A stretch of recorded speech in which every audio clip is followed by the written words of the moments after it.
मित्र, ये हमारा उद्यान है। आओ मित्र, यहाँ आओ मित्र। ये देखो मित्र, ये हमारा स्नान कुंड है। ये मेरी माँ का रसोई गृह है, जहाँ वो स्वादिष्ट पकवान पकाकर मुझे खिलाती हैं। चले मित्र। मित्र, ये वो स्थान है जहाँ मुझे मेरे जीवन की सर्वाधिक महत्वपूर्ण सीख प्राप्त हुई थी। सब देख तो लिया, मात्र उस एक स्थान को छोड़कर जो मुझे कुछ अधिक ही भा रहा। और अब तुम्हारी दृष्टि जहाँ स्थिर है, वो प्रभु महादेव का आसन है।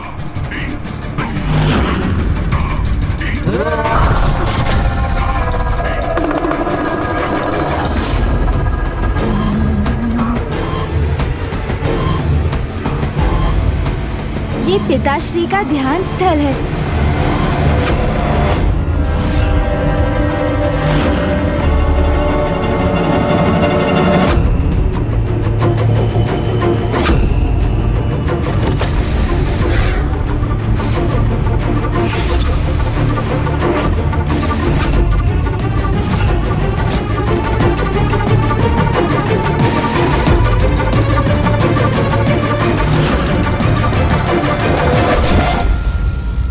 इसी स्थान पर विराजमान होकर जगत पिता महादेव ध्यान करते हैं।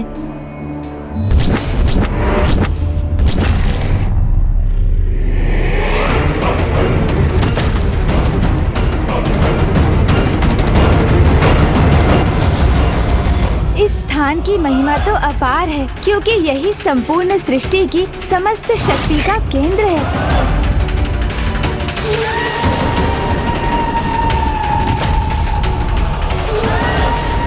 अर्थात यदि मैंने ये स्थान ग्रहण कर लिया तो मैं ही सृष्टि के समस्त शक्ति का केंद्र बनकर उस शक्ति पर अपना अधिकार स्थापित कर लूंगा, सर्वशक्तिशाली बन जाऊंगा।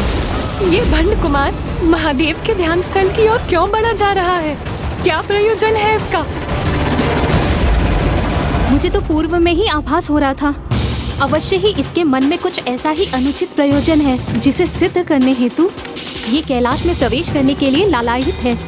जो भी करना चाहता है वो सर्वथा अनुचित है। यही वो स्थान है जहाँ से जगत पिता महादेव समस्त संसार के क्रियाकलापों को नियंत्रित करते हैं। अर्थात यदि मैं यहाँ स्थित हुआ तो समस्त संसार पर मेरा ही नियंत्रण स्थापित हो जाएगा।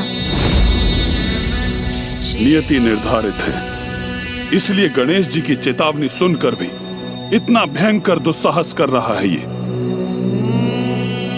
इस पावन स्थल पर एकमात्र त्रिलोक के स्वामी जगत पिता महादेव का ही अधिकार है। उनके अतिरिक्त यहाँ अन्य कोई भी स्थित नहीं हो सकता। अब मुझे यहाँ स्थित होने से कोई भी नहीं रोक सकता। ओम नमः शिवाय, ओम नमः शिवाय, ओम नमः शिवाय, ओम नमः शिवाय। ये क्या? भंड कुमार तो पिताश्री के ध्यान स्थल की ओर ही बढ़ा जा रहा है। बस एक बार यहाँ स्थित हो जाऊं तो अपने प्रयोजन में सफल हो जाऊंगा। ये कैसी अकल्पनीय उद्दंडता कर रहा है।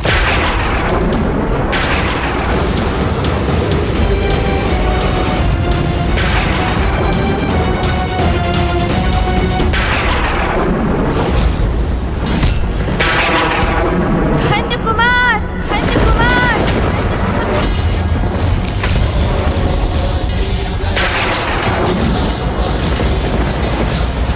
ओह, इन्होंने तो बांध दिया मुझे। भंड कुमार, दूर हटो वहाँ से।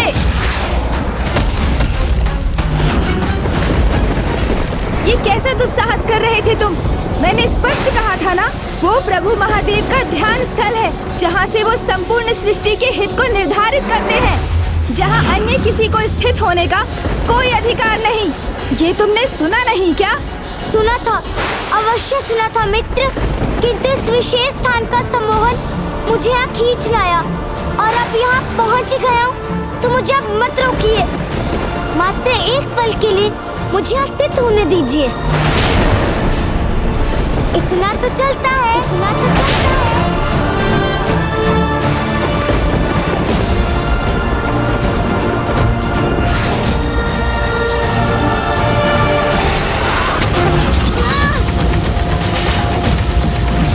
नहीं, ये उचित नहीं।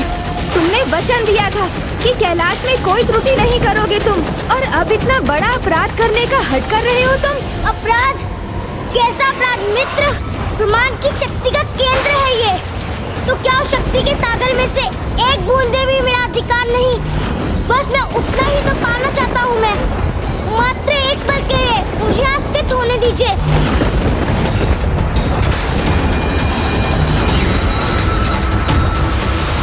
बस किसी प्रकार एक बार पहुँच जाऊँ वहाँ।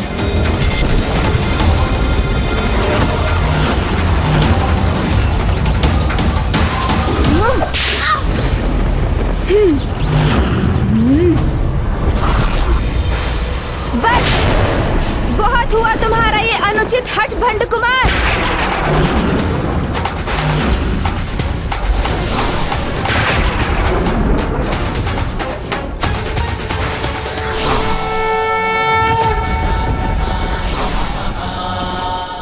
ये तो क्रोधित हो गए, कहीं अपनी शक्ति से मुझे आहत न कर दे। तुम्हारा सृजन कर बहुत बड़ी भूल हुई मुझसे।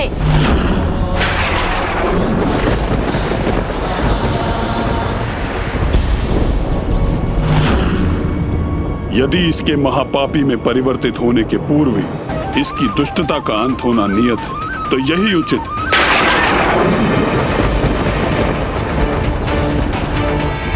भंड कुमार का सृजन कर जो भूल गणेश से हुई है, कदाचित उसे सुधारने का एकमात्र उपाय यही है कि वो उस दुष्ट की दुष्टता का ही अंत कर दे।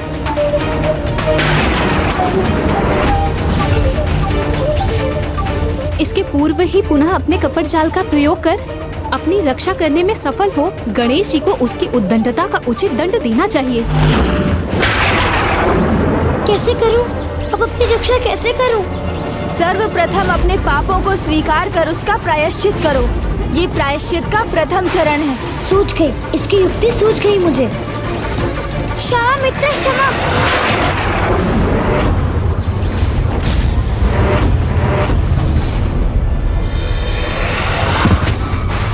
मुझ पर दया कीजिए मित्र, मुझे क्षमा कर दीजिए। क्षमा मांगने से डर नहीं, क्षमादान प्राप्त होता है। ये आपके ही वचन थे ना, तब उन वचनों का मान रखिए। और वैसे भी कोई अपराध हुआ कहाँ मुझसे? मैं महादेव के स्थान तक तो पहुंचा ही नहीं, तो इतना तो चलता है।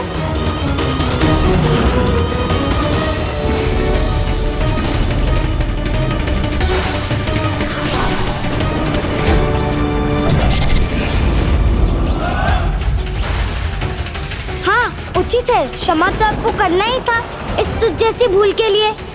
अर्थात मात्र महादेव के स्थान पर स्थित होने का प्रयास करने के लिए मृत्युदंड जैसा भयंकर दंड अधिक हो जाता ना, इतना तो चलता।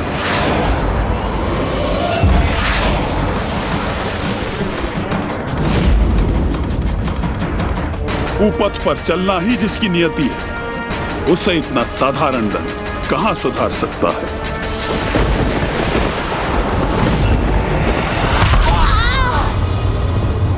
हमारी महानायक की इस अवस्था में, तो क्या गणेश जी ने उन्हें कैलाश से बाहर उछाल दिया? अर्थात वे जिस प्रयोजन से कैलाश के भीतर गए थे उसमें असफल हो गए। ये समय उनकी अवस्था पर विचार करने का नहीं, उनकी सहायता करने का है। चलो जल्दी चलो।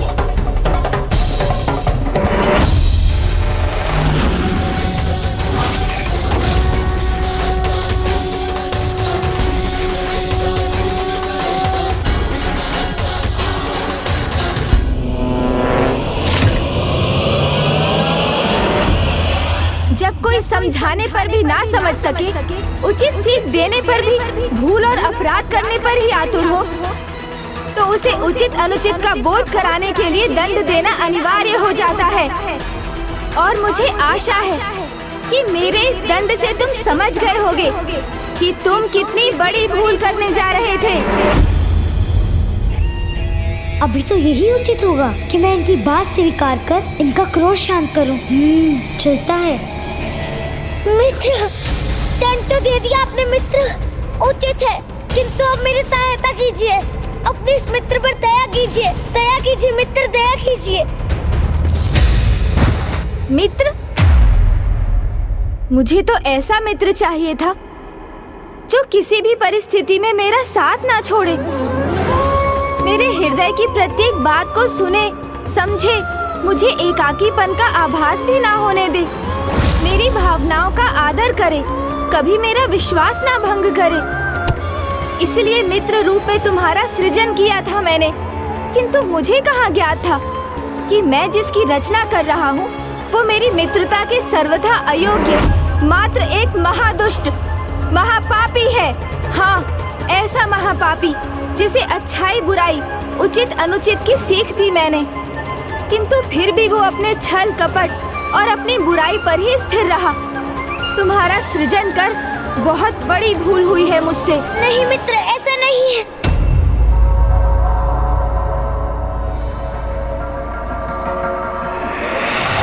मित्र, मैं अबोध हूँ, अज्ञानी हूँ, अच्छाई और बुराई में भेद नहीं कर पाता। अच्छाई मुझसे छूट जाती है, बुराई मुझ पर हावी हो जाती है। मैं विवश हूँ मित्र, विवश हूँ।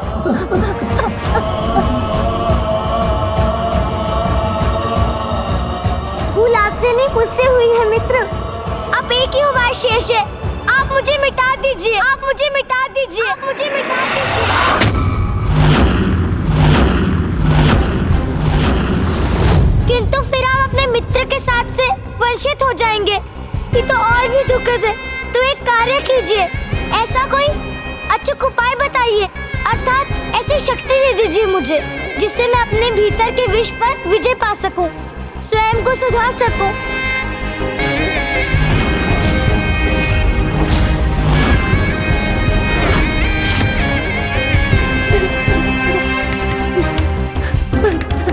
तुम्हें वास्तव में अपने किए पर ग्लानि है?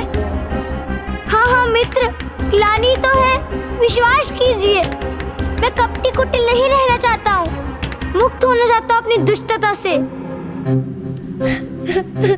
तो उसका एक ही उपाय है, तप। तप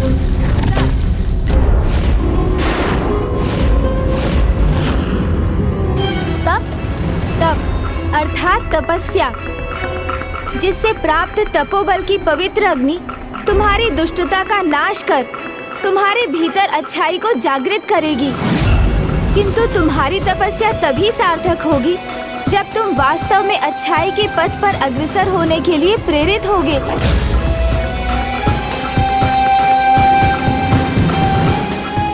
हूँ ना, प्रेरित हूँ मैं। अच्छाई अपनाने के लिए तप भी अनिवार्य है, तो मैं वो भी करूँगा। बस आप मेरे मार्गदर्शन करने की कृपा कीजिए। बताइए मुझे, मैं तप कैसे करूँ? तप करेंगे? हमारे महानायक? और तप? मुझे तो यही ज्ञात था कि छल ही इनकी शक्ति है। तप अवश्य इसके पीछे भी भंड कुमार का ही कोई छल। दुष्ट भंडासुर इतनी सरलता से अपनी आसुरी प्रवृत्ति का त्याग कदापि नहीं करेगा।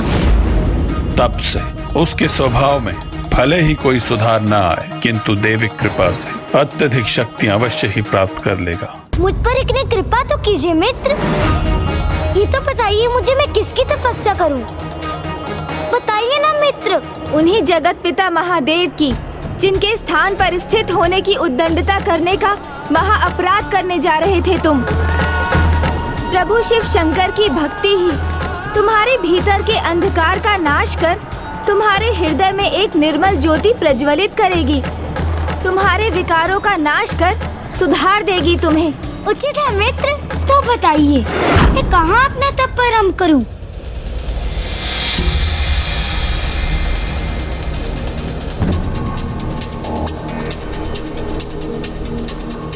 मित्र, ये किस स्थान पर ले आए आप मुझे? यहाँ पे वृक्षों की छाया है, न कोमल धूप, और इतनी ऊंचाई पर शीत का भीषण प्रकोप है।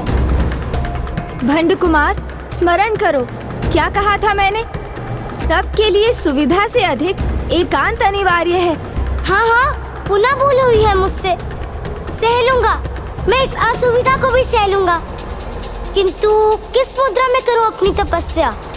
हाँ, ऐसे भूमि पर स्थित होकर, खड़े होकर, अथवा इस प्रकार एक पांव पर खड़े होकर।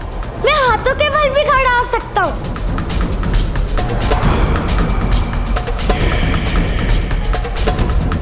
अथवा फिर ऐसे। ये उचित है, बस आप मुझे मंत्र का ज्ञान दे दीजिए। ओह, नहीं, ये तो बहुत कठिन है। इस मुद्रा में तो मैं कुछ ही पल टिक पाऊंगा, किंतु प्रयास करता हूँ। मुझे कितने समय तक तपस्या करनी होगी? तुम्हारी तपस्या कब सफल होगी, ये तो तुम्हारी श्रद्धा और भक्ति पर निर्भर करता है, किंतु इसकी न्यूनतम अवधि है 12 वर्ष।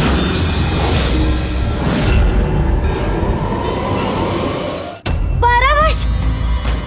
ये तो बहुत कठिन है। हाँ भंड कुमार, कठिनाई का सामना किए बिना सफलता प्राप्त नहीं होती। पूजा साधना तो उस श्रमिक के श्रम से भी अधिक कठिन होती है जो प्रतिदिन दिवस भर भार उठाने का कार्य करता है। मंदिर में जो पुजारी प्रतिदिन पूजा करते हैं, उनकी उस पूजा में भी अपार आत्मबल और शक्ति की आवश्यकता होती है। शारीरिक शक्ति, जिससे पूजा करते समय वो उचित मुद्रा धारण करने हेतु अपनी रीढ़ को सीधा रख सके। धैर्य शक्ति, जिससे धीरज धरकर वो एक स्थान पर स्थिर रह सके। श्रद्धा शक्ति, जिससे वो प्रभु के प्रति पूर्ण निष्ठा से पूजा करने में सक्षम हो। और आत्म शक्ति, जिससे वो पूजा के फल को ग्रहण कर सके। इसलिए तपस्या का पथ सरल कदापि नहीं। जब भस्म रूप में था तब भी कभी स्थित नहीं रह पाया। तब तो बड़ा दुर्भाग्य है मेरा। चाहकर भी कैसे सुधारूं स्वयं को, कैसे करूं प्रायश्चित? 12 वर्ष तक रीढ़ को सीधे रखकर सिर रहने की शक्ति कहाँ है मुझ में?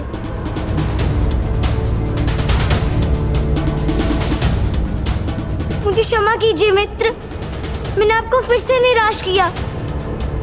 और सहायता लूं तो किससे लूं? आपने शरीर दिया, प्राण दिए, जीवन की उचित सीख दी, और मैंने आपका ही विश्वास भंग कर दिया। अब मैं किस मुख से आपसे सहायता मांगूं? क्या करूं मैं? अपनी भूल का आभास हो रहा है इसे। आप ही है जो मुझे शक्ति देकर मेरे इस विघ्न को दूर कर सकते थे, और अब आप भी ऐसा क्यों करेंगे? तो कदाचित सुधरना मेरे भाग्य में ही नहीं।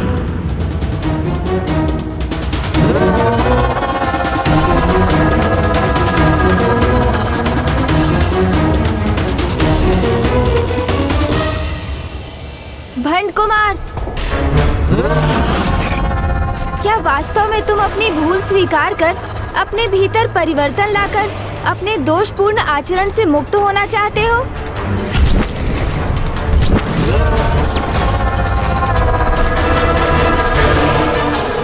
हाँ मित्र, मैं आपको विश्वास दिलाता हूँ, सदा आपकी सीखों पर चलकर उचित मार्ग का चुनाव करना चाहता हूँ।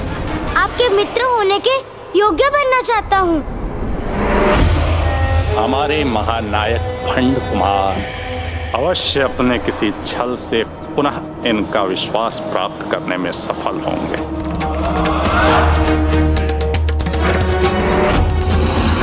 नहीं, गणेश जी को इसका विश्वास कदापि नहीं करना चाहिए, क्योंकि छल तो इसकी आसुरी प्रवृत्ति का अभिन्न भाग है।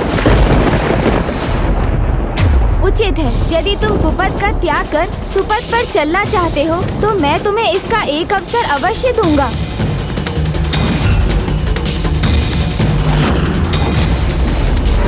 तप संपन्न करने के लिए जिन शक्तियों की तुम्हें आवश्यकता है, मैं वो शक्तियाँ तुम्हें प्रदान करूंगा।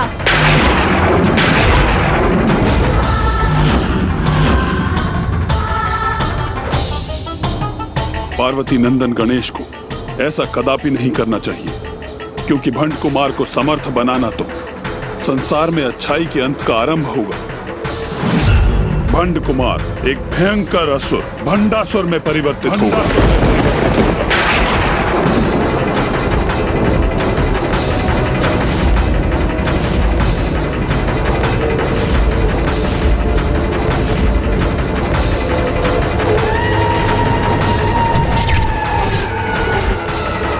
भंड कुमार, मैं तुम्हें मात्र शारीरिक शक्ति और धैर्य शक्ति प्रदान करूंगा, जिससे तुम अपना तप आरंभ कर सकोगे।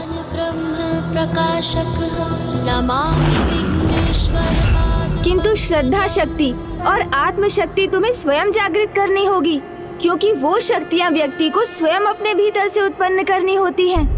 अपने सहयोग मित्र के प्रति आपकी ही सुधारता के लिए मैं सदा आपका आभारी रहूंगा मित्र। बस आप मुझे मुख्य शक्तियाँ ही दे दीजिए, अन्य शक्तियाँ वो तो मैं स्वयं ही प्राप्त कर लूंगा। इतना तो चलता है। तो अब तुम अपनी रीढ़ को सीधा रख ध्यान मुद्रा में स्थित हो जाओ।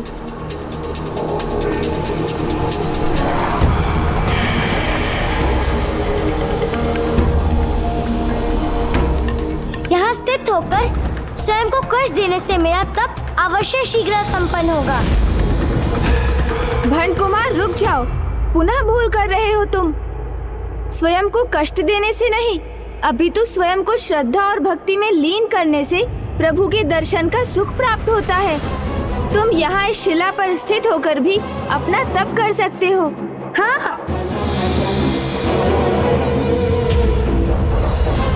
अब उस मंत्र का उच्चारण आरंभ करो जिसकी संसार में सर्वोच्च मान्यता है, अर्थात प्रभु महादेव का पंचाक्षरी मंत्र ओम नमः शिवाय। यही मंत्र भक्त का प्रभु से सीधा संपर्क स्थापित करता है।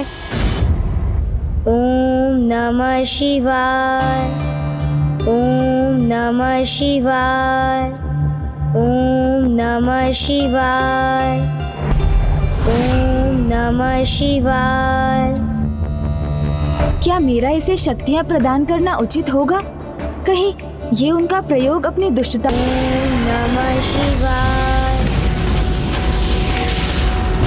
ओम नमः शिवाय, ओम नमः शिवाय, ओम नमः शिवाय, ओम नमः शिवाय, ओम नमः शिवाय, नमः शिवाय, नमः शिवाय।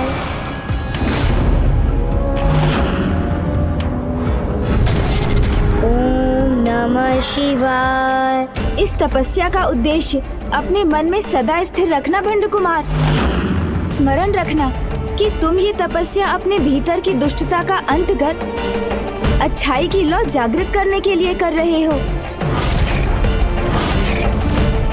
मेरी तो यही आशा है कि मैंने जो किया वो सर्वथा उचित हो।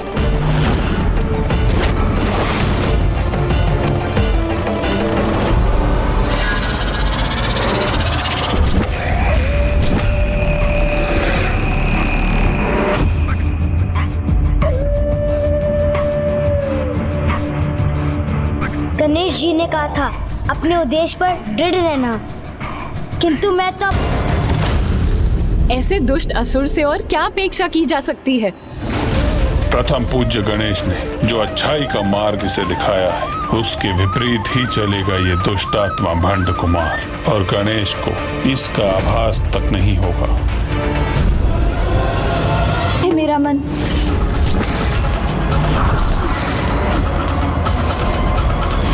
जिन प्रश्नों के साथ यहाँ से गया था, अब उनसे भी अधिक प्रश्नों के साथ लौटा हूँ, और अब तो एक और चिंता जुड़ गई है उनमें कि भंड कुमार को जीवन देकर मुझसे कोई भूल तो नहीं हुई।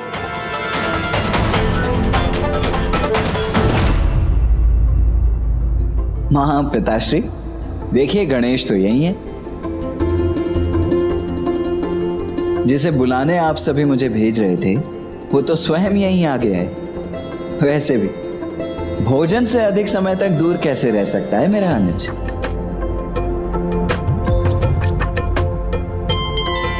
पुत्र गणेश, कहाँ रह गए थे आप? भोजन के लिए सभी आपकी प्रतीक्षा कर रहे हैं। प्रिय गणेश, प्रथम पूज्य होने के नाते भोजन आरंभ करने का प्रथम अधिकार आप ही का है। आइए, कृपा करके आसन ग्रहण कीजिए।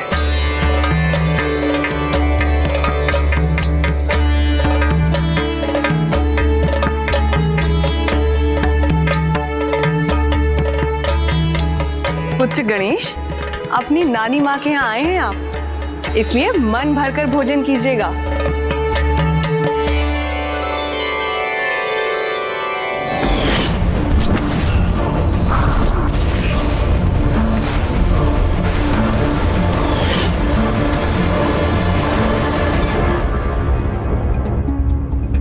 क्या हुआ पुत्र गणेश, आप कुछ खा क्यों नहीं रहे हैं? तुम्हें तो भोजन अत्यंत प्रिय है और यहाँ तो इतने स्वादिष्ट पकवान भी हैं, फिर तुम खाने में संकोच क्यों कर रहे हो पुत्र?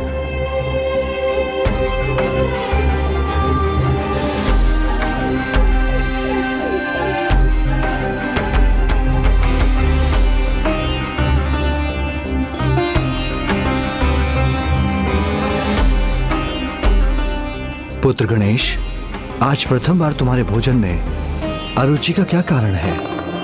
क्या कोई चिंता सता रही है तुम्हें? एक नहीं पिताश्री, अनेकों चिंताओं ने घेर रखा है मुझे और वो कम नहीं हो रही है, निरंतर बढ़ती ही जा रही है। रुको पुत्र, भोजन के समय सभी चिंताओं को मन से दूर कर शांत मन से भोजन करना चाहिए। तुम भी ऐसा ही करो पुत्र, फिर तुम्हें अपनी चिंताओं को दूर करने का अवसर भी प्राप्त होगा। उचित है पिताश्री।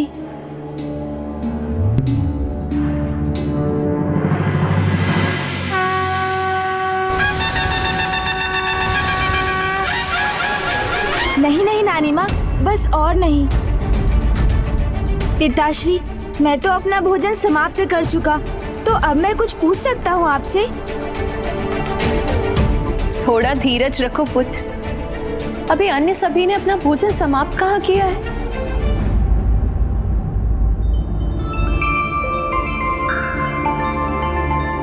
आज सभी को इतना समय क्यों लग रहा है भोजन करने में? सभी शीघ्रता से भोजन करेंगे तभी तो मैं पिताश्री से बात कर सकूंगा।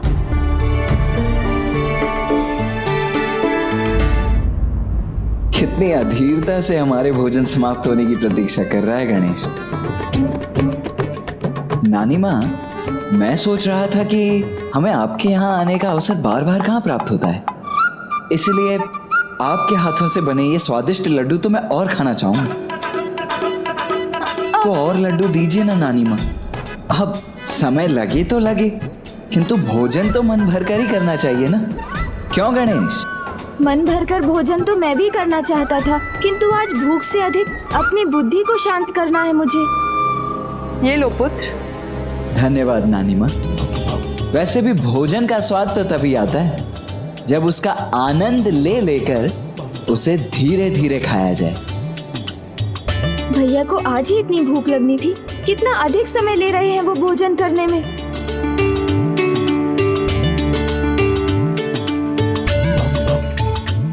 नानी माँ, एक कार्य कीजिए ना, ये सारे लड्डू मुझे ही दे दीजिए।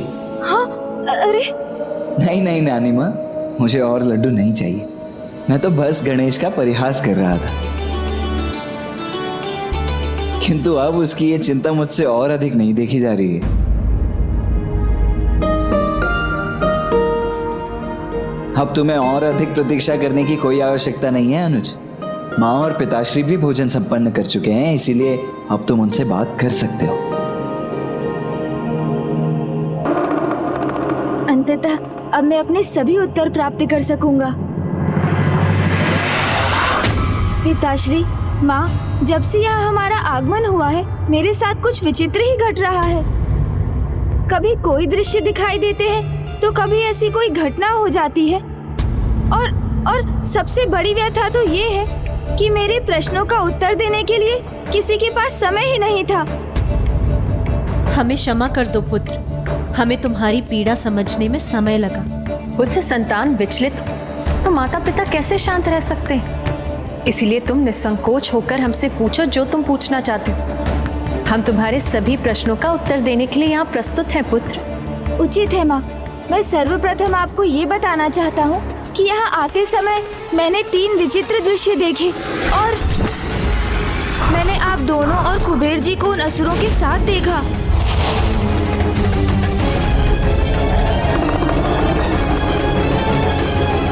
फिर अशांत मन से मैं एक गुफा के निकट पहुँच गया, जहाँ मैंने किसी की भस्म को आकार देने की प्रार्थना करते देखा और दिव्य स्वर से प्रेरित होकर उसका नाम भंड कुमार रख दिया।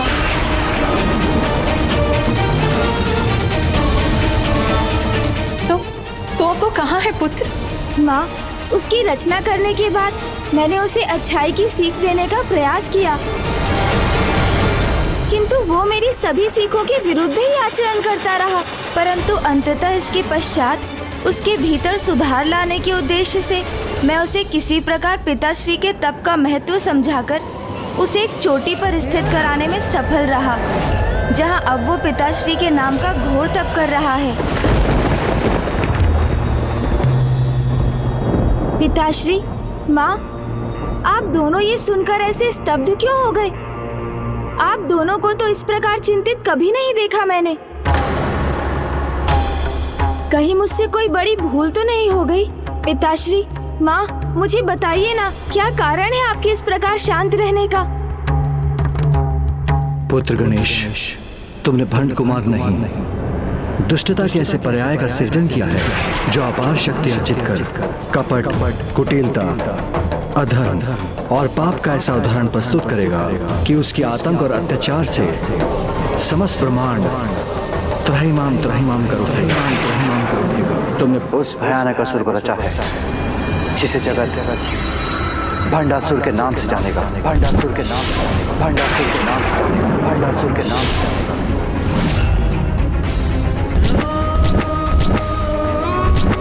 भंडासुर, हाँ भंडासुर हूँ मैं, अपने इसी नाम से विख्यात होऊंगा मैं।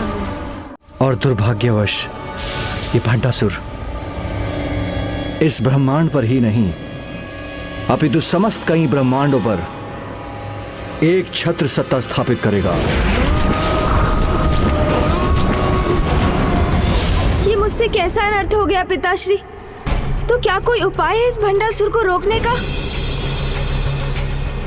और ये कौन से कई ब्रह्मांड की बात कर रहे हैं आप पिताश्री, जिसके विषय में आपने अभी बताया? पुत्र, हम भी तुम्हारी जिज्ञासा पूर्ण रूप से शांत करने में असमर्थ, क्योंकि इस रहस्य का पूर्ण ज्ञान तो हमें भी नहीं है पुत्र। जगत पिता और जगत माता से भी जो रहस्य छिपा है, उसका भेद फिर भला किसे ज्ञात हो सकता है? कौन है जो मेरे इन प्रश्नों का उत्तर प्रदान कर सकता है? कौन है वो? प्रभु है ग्रीव, प्रभु है ग्रीव, प्रभु है ग्रीव।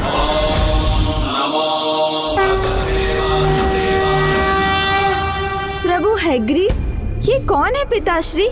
प्रभु नारायण के अवतार प्रभु हैग्रीव ही तुम्हें तुम्हारे सभी प्रश्नों के उत्तर प्रदान कर सकते हैं। पिताश्री, मुझे प्रभु हैग्रीव के विषय में विस्तार से बताइए ना, जिससे मैं उनके समक्ष प्रस्तुत हो सकूं।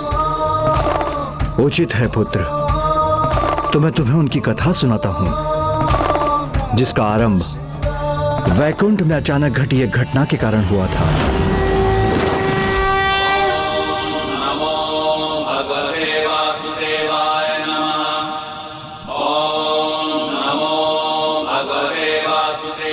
मुझे आशा है कि स्वामी को मेरे अद्भुत आभूषण और श्रृंगार अवश्य भाएंगे, किंतु मैं ये विचार क्यों कर रही हूँ? स्वामी तो सदा मेरे सौंदर्य की प्रशंसा ही करते हैं।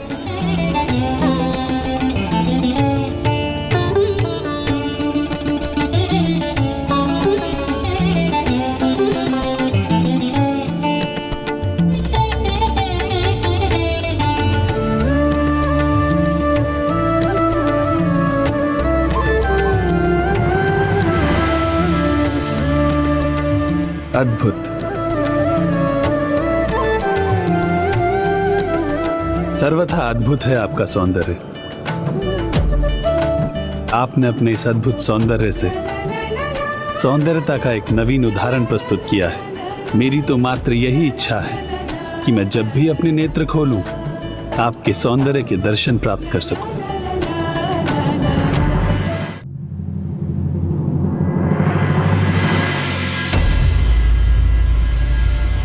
प्रभु तो अपने नेत्र मूंदे अपने शैया पे ही स्थित हैं।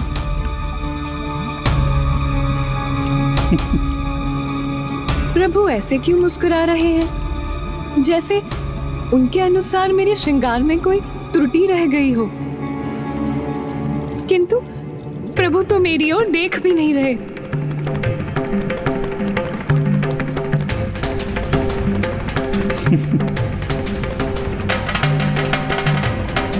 नहीं, कोई त्रुटि नहीं है मेरे श्रृंगार में। तो फिर प्रभु मेरी ओर क्यों नहीं देख रहे?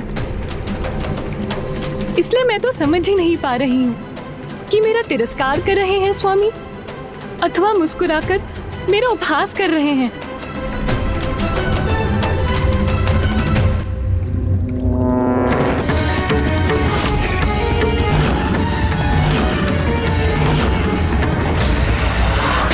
मैंने आपके लिए नवीन श्रृंगार धारण किया और आपने मेरी ओर देखा तक नहीं, और अब इस प्रकार मुस्कुराकर आप मेरा उपहास कर रहे हैं स्वामी।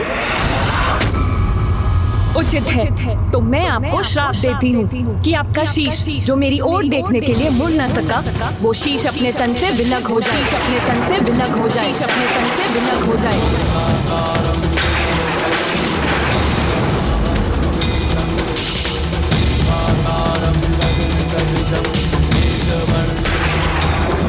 मैं आपका उपहास कैसे कर सकता हूँ देवी? मैं तो अपने ही ध्यान में मग्न था।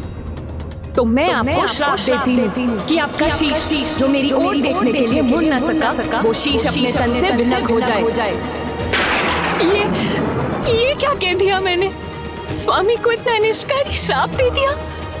ये क्या हो गया मुझसे? ये क्या हो गया?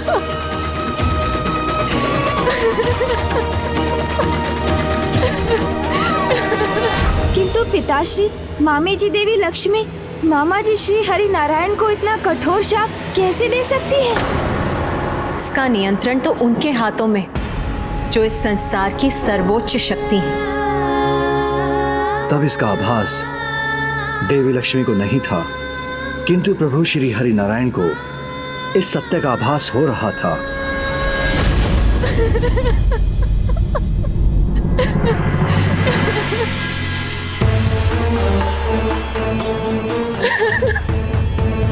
स्वयं को संभालिए देवी। कभी कभी कुछ हमसे ऐसा हो जाता है जो हमारे नियंत्रण में नहीं होता, तो उसे हमें स्वीकार कर लेना चाहिए, क्योंकि किसी बड़े प्रयोजन हेतु वो स्वयं उन्हीं की इच्छा होती है, जो संसार की सर्वोच्च शक्ति है, माताओं की माता, माता पराशक्ति।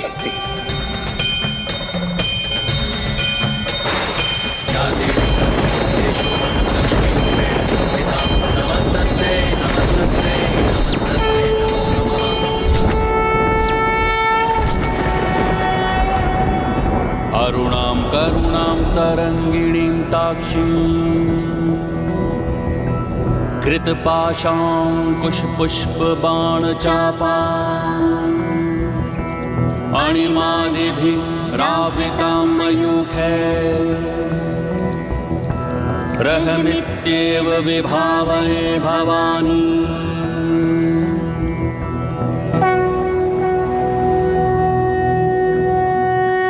देवी लक्ष्मी, आप चिंता त्याग दीजिए, क्योंकि इस संसार की समस्त घटनाएं मेरी इच्छा के अनुसार ही होगी। आज आपने जो भी कहा वो भी मेरी इच्छा के अनुसार ही हुआ, और आज की ये घटना इसीलिए अनिवार्य थी, क्योंकि इस घटना के ही आधार पर संसार का भविष्य निर्धारित हो।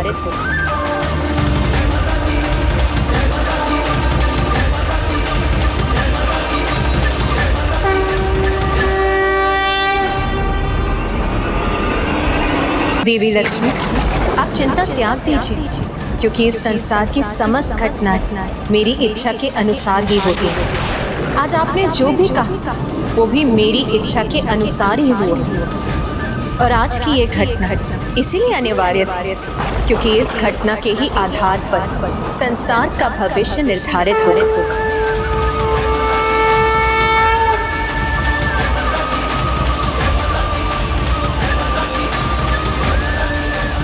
भविष्य में ऐसा क्या होने वाला था माँ?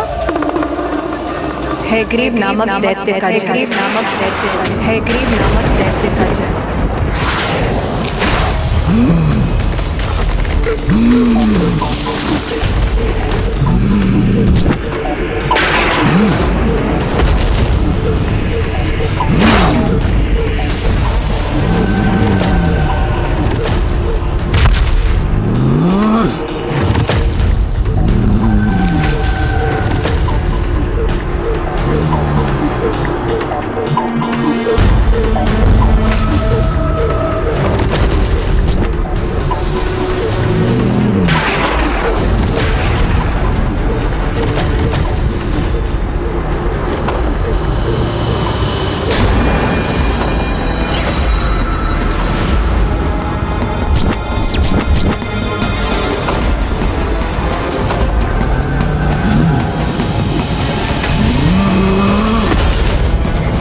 ओम एम हीम क्रीम श्रीम।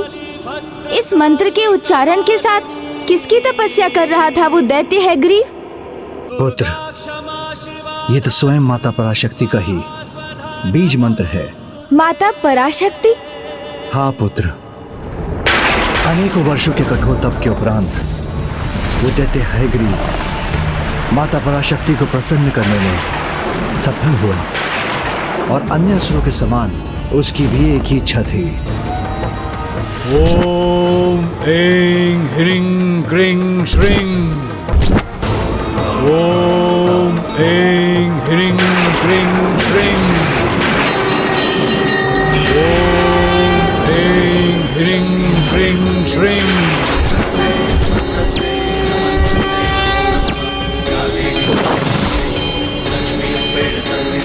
वत्स हैग्रीव, तुम्हारी तपस्या पूर्ण हुई।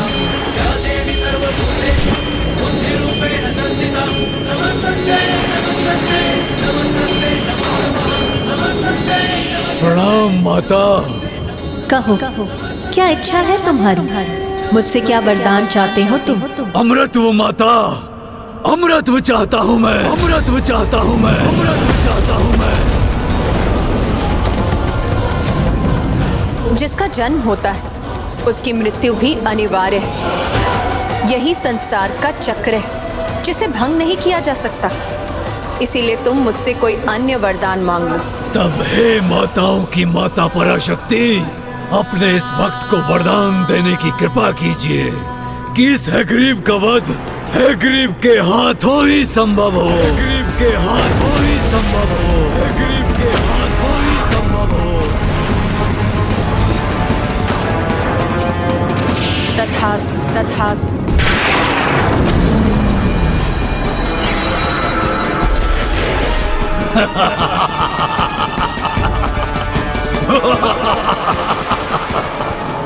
जो चाहा वो पाया मैंने। अनूठा हूँ मैं जगत में, एकमात्र मैं ही हूँ जिसका शीश अश्व का है और तन मनुष्य का, अर्थात कोई नहीं है मेरे जैसा।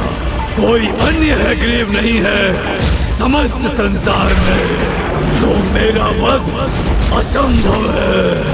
अमर हो गया मैं, अब मैं अजय हूँ। समस्त संसार पर राज करूंगा मैं, और मुझे कोई क्षति नहीं पहुंचा सकता, कोई नहीं।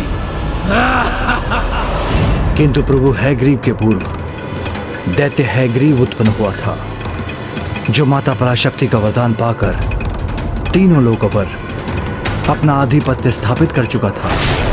किंतु उसे तो अभी भी संतोष नहीं था, उसे और शक्ति प्राप्त करने की इच्छा थी। तो फिर संसार से उसने उन्हें छीन लिया जिनके लुप्त होने का अर्थ है अज्ञानता के अंधकार का विस्तार।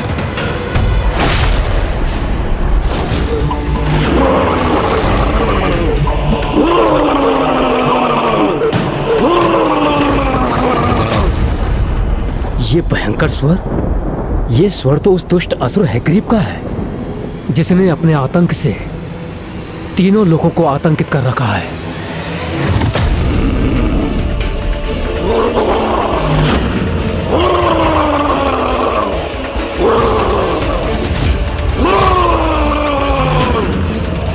अवश्य ये किसी बुरे आशय से यहाँ आ रहा है।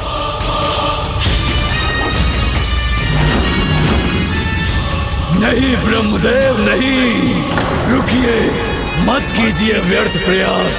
त्रिलोक विजेता हूँ मैं, मेरी बुद्धि का, युक्ति का कुछ तो सम्मान कीजिए और इस बात को समझिए कि आपके कमंडल के जल की शक्ति मेरे वरदान के बल से कहीं कम है। किंतु फिर भी आप चाहते हैं तो लीजिए, मैं प्रस्तुत हूँ। प्रयोग कर लीजिए अपने इस जल का मुझ पर। हैग्रीव, तीनों लोकों पर तो तुमने विजय प्राप्त कर ही ली है, फिर यहाँ ब्रह्मलोक में क्या करने आए हो? क्या करूं, मैं लाचार हूँ अपने विचार से। जो चाहता हूँ पाता हूँ मैं, और ये त्रिलोक विजेता भला क्या कहेगा कि निर्विरोध अनंत काल तक निरंतर स्थापित रहे मेरा शासन इस सृष्टि पर। मेरी रुचि ब्रह्मलोक में नहीं, उसमें है जो यहाँ स्थित है, और जिसे प्राप्त करने से मेरी अनंत काल तक राज करने की इच्छा पूर्ण अवश्य होगी। अर्थात ये यहाँ से वेद प्राप्त करने आया है। उचित समझा आपने देवी सरस्वती, सर्वथा उचित समझा। यहाँ से वेद ही चाहिए मुझे।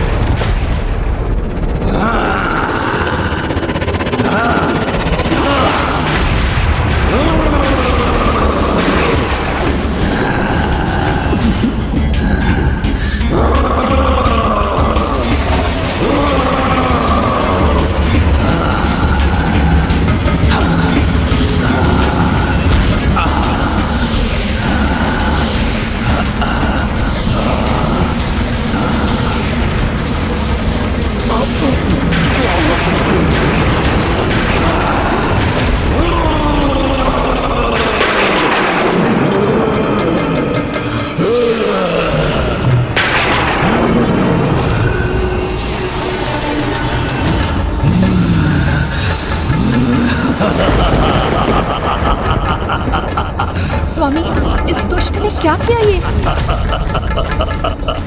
अनर्थ, घोर अनर्थ कर दिया तुमने।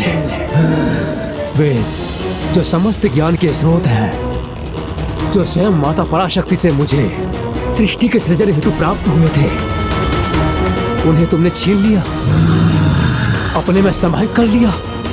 हैग्रीव, वेद मुझे वापस लौटा दो, उन्हें अपने साथ ले जाने का विचार त्याग दो। हैग्रीव। ब्रह्मदेव, मैंने कहा ना, मैं लाचार हूँ अपने विचार से।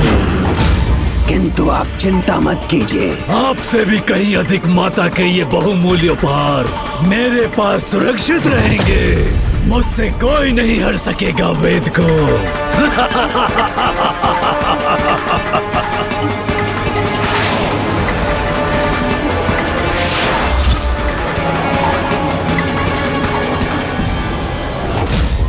दैत्य हैग्रीव ने वेदों को ही अपना बंधक बना लिया। तब तो संसार ज्ञान रहित हो गया होगा, यज्ञ आदि थम गए होंगे। ऋषि मुनि जो ज्ञान सरिता में डूबे रहने के अभ्यस्त होते हैं, वो अज्ञानता के अंधकार से घिर गए होंगे। हाँ पुत्र, यही तो आशय था दैत्य हैग्रीव का। एक प्रकार से वेद पर अधिकार कर उसने अज्ञानता और अधर्म का ऐसा विस्तार सुनिश्चित किया कि सृष्टि उसके प्रभाव से मुक्त ही न हो सके। और तब ब्रह्मदेव और देवताओं के पास एक ही विकल्प था, सृष्टि के पालनकर्ता श्री हरि नारायण। उचित, तो मैं स्वयं जाऊंगा, उस दुष्ट हैग्रीव से वेदों को मुक्त करवा कर लाऊंगा।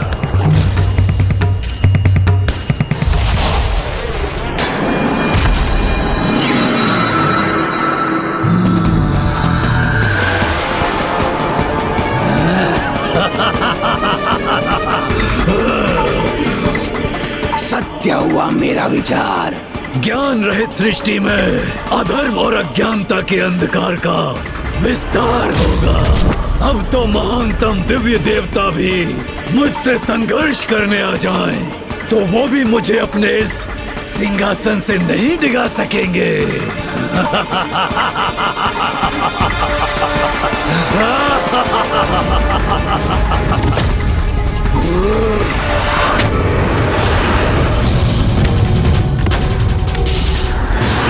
किसी भावी अनुचित घटना का आभास क्यों हो रहा है मुझे?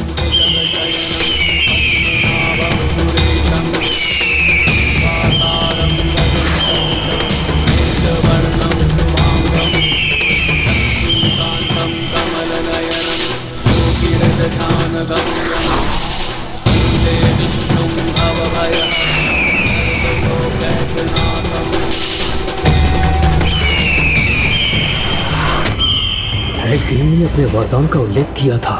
बस एकमात्र यही चिंता है मुझे, कहीं वो अपने वरदान के कारण नारायण से भी सुरक्षित रहा तो फिर हम निरुपाय हो जाएंगे।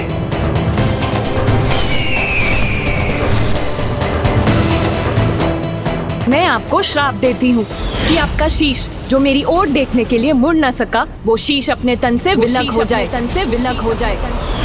आज आपने जो भी कहा वो भी मेरी इच्छा के अनुसार ही हुआ। किसी बड़े अनिष्ट की आहट सुनी हो मैंने, ऐसा क्यों लग रहा है मुझे? ऐसा क्या छिपा है भविष्य के गर्भ में?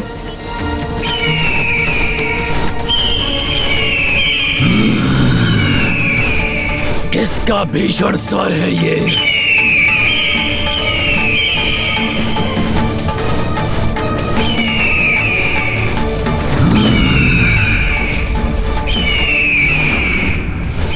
ओहो, नारायण तो ये आ रहे हैं। उचित है, आने दो इन्हें भी। इनकी पराजय से एक और लोग मेरे अधीन हो जाएगा एवं और बढ़ेगी मेरे सिंहासन की प्रतिष्ठा।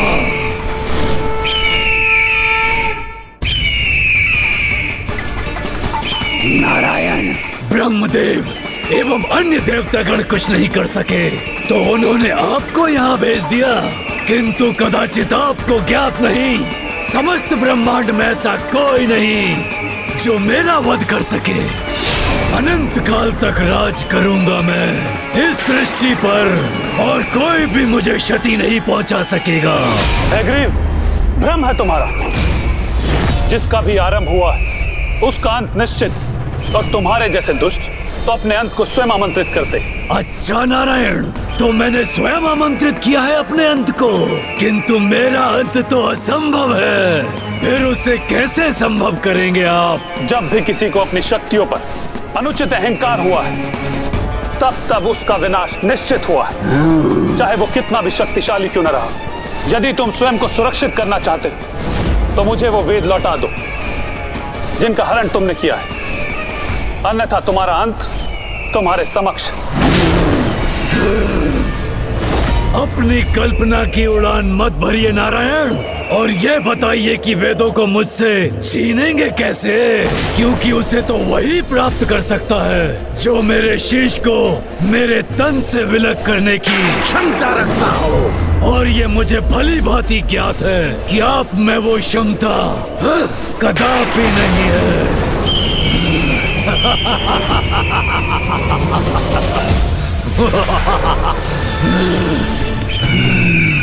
जब दो बड़े बात कर रहे हो तो उसमें सेवक का हस्तक्षेप कदापि उचित नहीं है।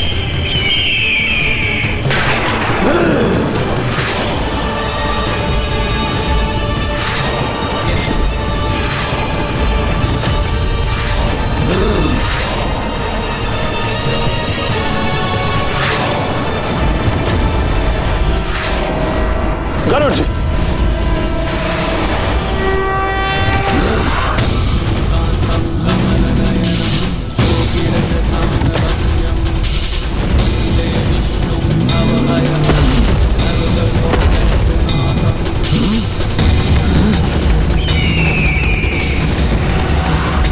मेरे एक अस्त्र को नष्ट किया तो क्या किया नारायण? मुझसे श्रेष्ठ नहीं है आप, क्योंकि ये तो युद्ध का आरंभ ही है।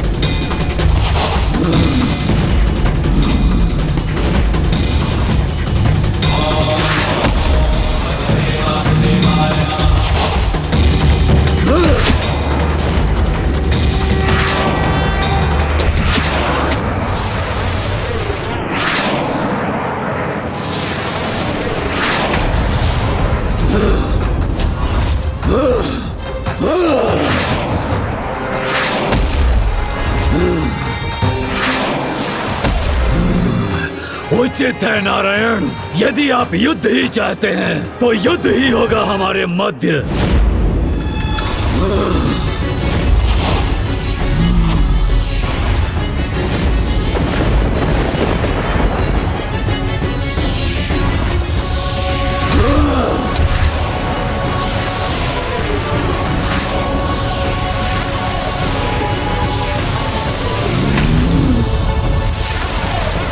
कितना भीषण युद्ध है ये, किंतु नारायण के प्रहारों का सामना करने में कैसे सक्षम हो रहा है ये?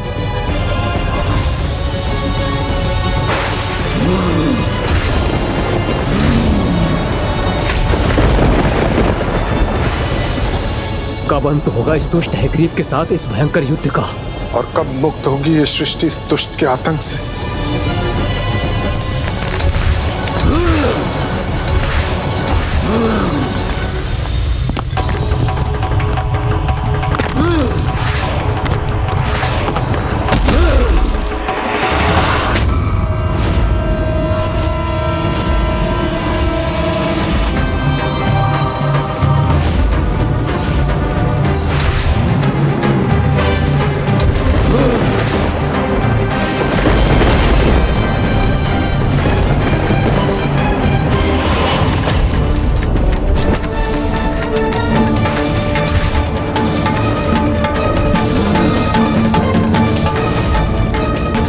कितने वर्ष बीत गए इस युद्ध को, किंतु ये दुष्ट हैग्रीव अभी भी नारायण के समक्ष टिका हुआ है।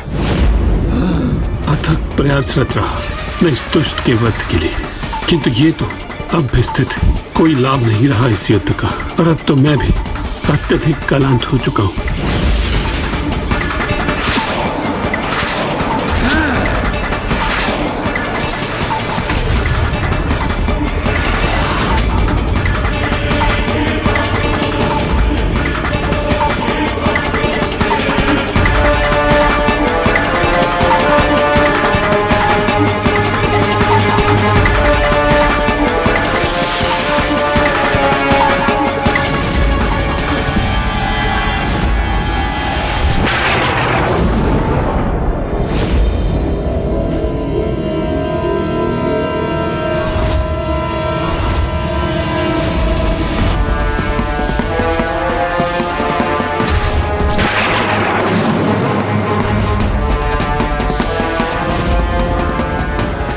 इतनी लंबी अवधि तक चला ये युद्ध, अब तक परिणाम ही नहीं रहा। आशंका से घिरी हुई हूँ, कहीं कोई अनिष्ट ना हो जाए। आपको श्राप देती हूँ कि आपका शीश तन से विलग हो जाए। स्वामी को अपने श्राप से श्रापित किया था मैंने। कहीं ये वही क्षण तो नहीं? नहीं, ऐसा अनर्थ नहीं हो सकता।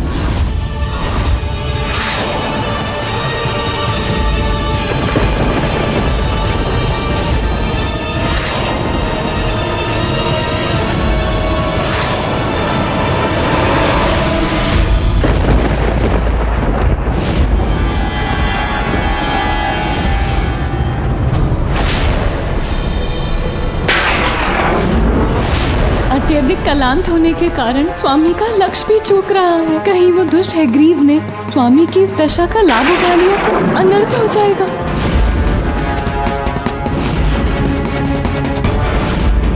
यहाँ तो श्रीहरि नारायण और वासुर हैग्रीव दोनों ही युद्ध करते करते क्लांत हो चुके हैं।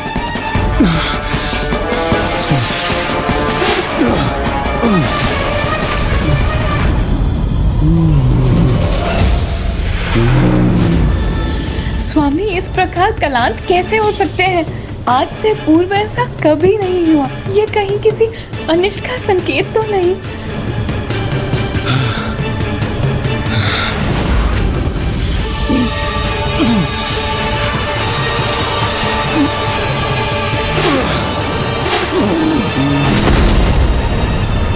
बहुत थकान हो रही है मुझे। अब तो इन पर प्रहार करने के लिए हाथ उठाना भी कठिन हो गया है, किंतु वार तो करना ही होगा।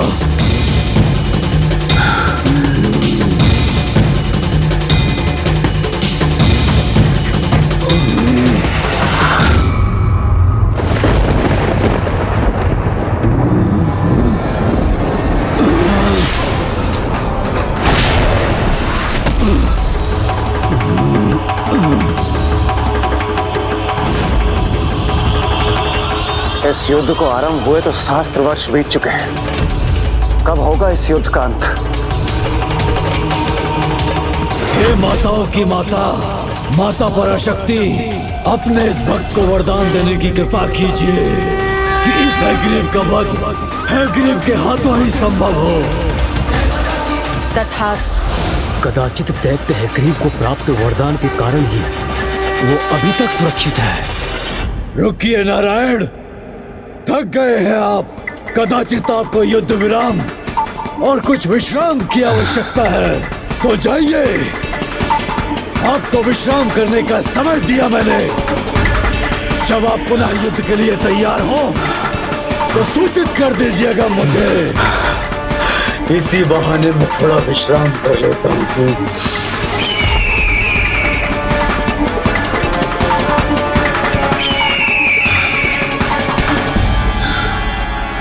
स्वयं प्रभु श्रीहरि नारायण इस दुष्ट से युद्ध करते करते थक गए। किंतु आश्चर्य है, प्रभु स्वयं इसे पराजित करने में असमर्थ हैं। फिर कौन करेगा इसका वध और कैसे होगी सृष्टि की रक्षा? समस्त सृष्टि की सर्वोच्च माता माता पराशक्ति ही करेगी हमारी समस्या का निवारण।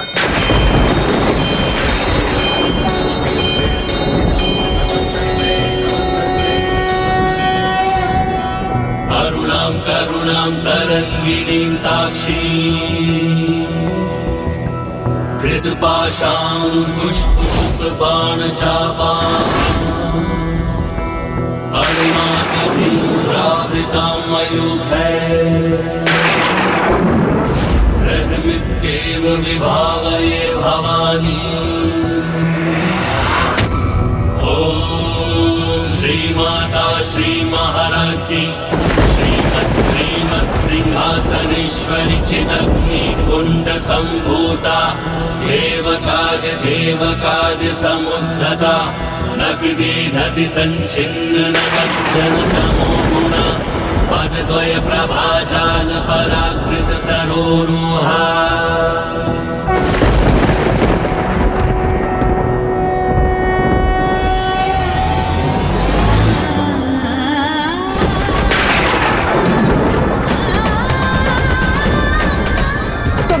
श्राप देती हूँ कि आपका शीश जो मेरी ओर देखने के लिए मुड़ न सका, वो शीश अपने तन से विलग हो जाए। आज आपने जो भी कहा वो भी मेरी इच्छा के अनुसार ही हुआ। और आज की ये घटना इसीलिए अनिवार्य थी क्योंकि इसी घटना से संसार का भविष्य निर्धारित होगा। स्वामी की ये ऐसी दशा मुझसे देखी नहीं जा रही।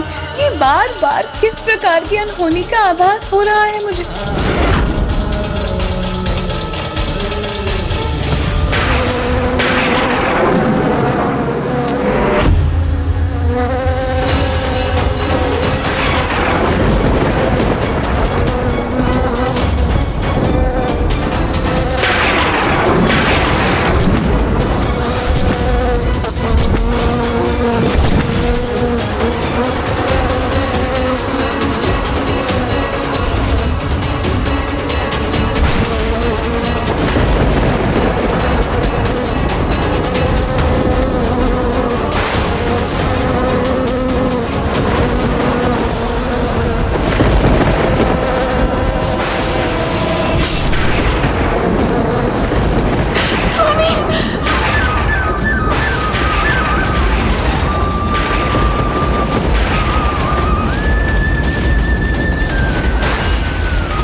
स्वामी, मेरे ही कारण हुआ है ये। उसी श्राप का परिणाम है जो मेरे मुख से निकला था।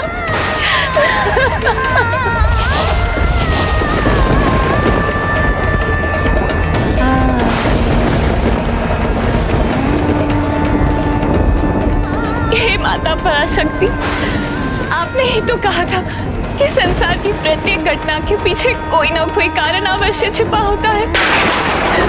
तो फिर ये दुर्भाग्यपूर्ण घटना के पीछे ऐसा क्या कारण छिपा है माँ?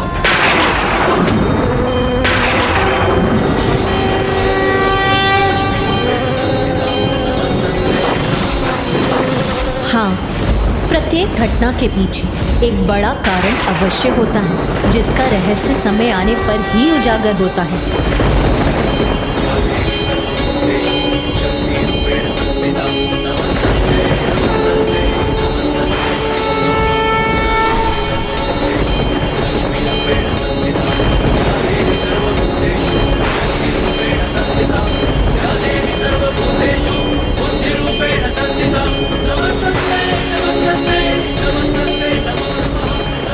इसीलिए आपको दुखी होने की कोई आवश्यकता नहीं है देवी लक्ष्मी, क्योंकि आज के दिवस के लिए ही आपके मुख पर वो श्राप प्रकट हुआ था।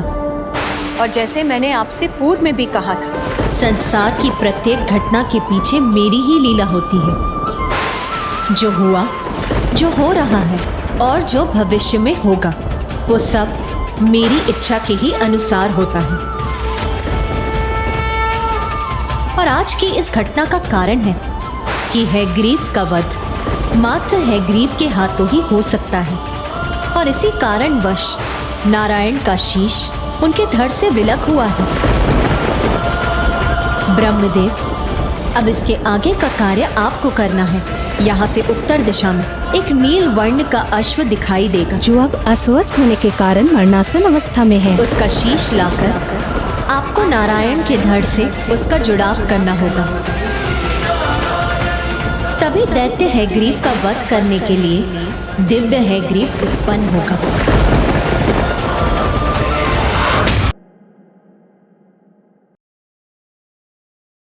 और जब वो अपने सिंहासन पर स्थित होकर दैत्य हैग्रीव गहरी निद्रा में लीन होकर विश्राम कर रहा था, तब माता पराशक्ति की आज्ञा अनुसार ब्रह्मदेव नील अश्व के शीश के साथ वहां लौट आए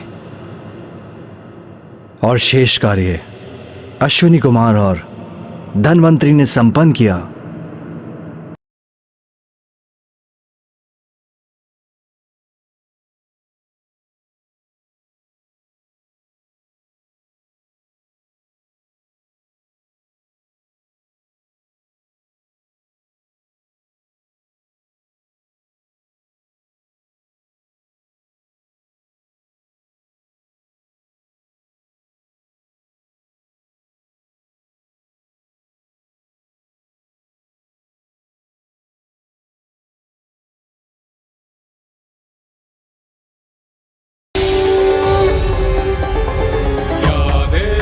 सर्वभूतेषु शक्तिरूपेण संस्थिता नमस्तस्यै नमस्तस्यै नमस्तस्यै नमो नमः।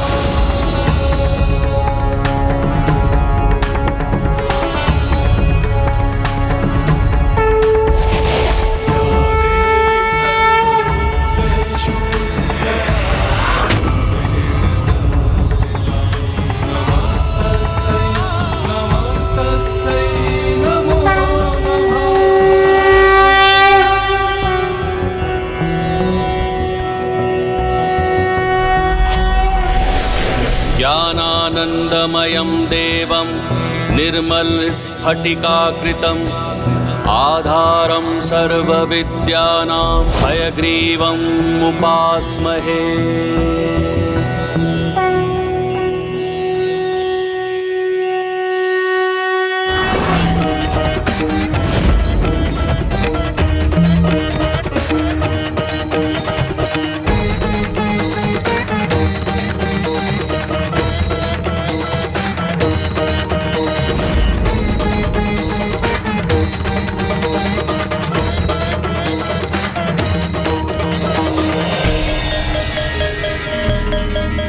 जय माता पराशक्ति।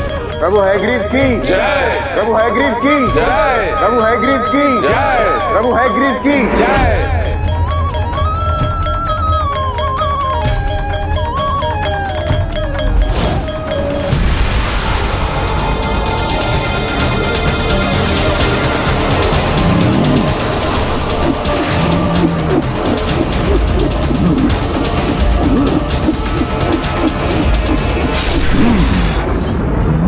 प्रभु हैग्रीव की जय। प्रभु हैग्रीव की जय। प्रभु हैग्रीव की जय। प्रभु हैग्रीव की प्रभु हैग्रीव अर्थात मेरी जय जयकार। कदाचित नारायण ने भी अपनी पराजय स्वीकार कर ली और देवता भी हो गए लाचार।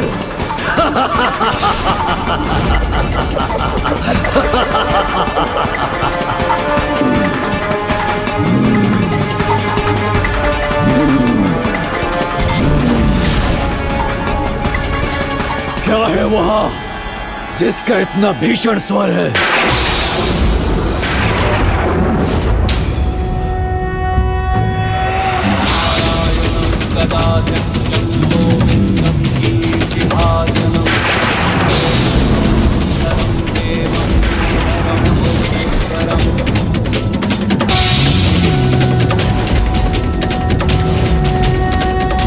हैग्रीव, वो मेरी जय जयकार नहीं, इनकी थी। ये है प्रभु हैग्रीव। नारायणाय भवभीति निवारणाय नारायणाय प्रभवाय नमो नमस्ते।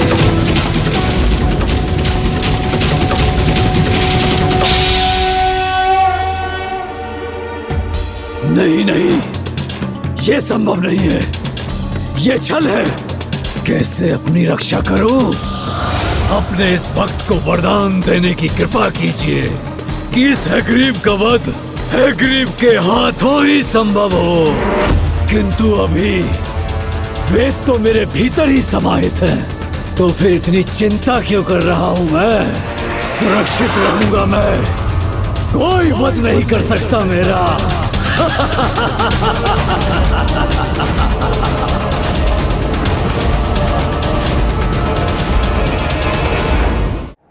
ये कैसा परिहास है आपका नारायण? आपको क्या लगा आप हैग्रीव का वध करने हेतु हैग्रीव का रूप धारण कर युद्ध करेंगे तो इसमें सफल हो जाएंगे? नहीं, कदापि नहीं। कदाचित भूल रहे हैं आप कि अपने वरदान के साथ वेदों की शक्ति भी प्राप्त है मुझे। वेदों की शक्तियां तो उन्हीं का साथ देती है जो धर्म कार्य में उसका प्रयोग करते हैं। तुम्हारे समान अधर्मी दैत्य वेदों को अपने भीतर अवश्य समाहित कर सकते हैं, किंतु उनकी शक्ति उनके ज्ञान को ग्रहण नहीं कर सकते।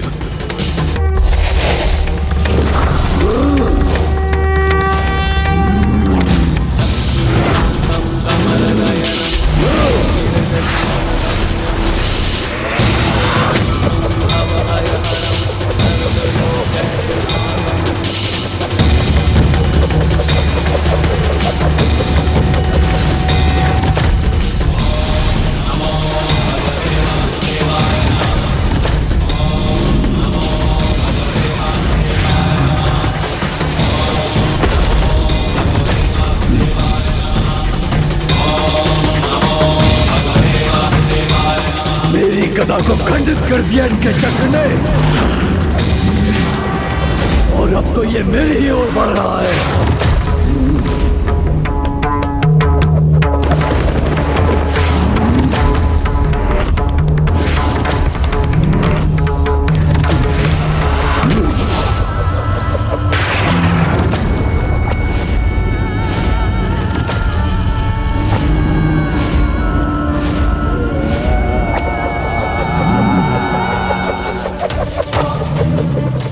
आश्चर्य, अभी भी प्रभु श्रीहरि नारायण के चक्र प्रहार से स्वयं को सुरक्षित कैसे कर रखा है इस दुष्ट ने।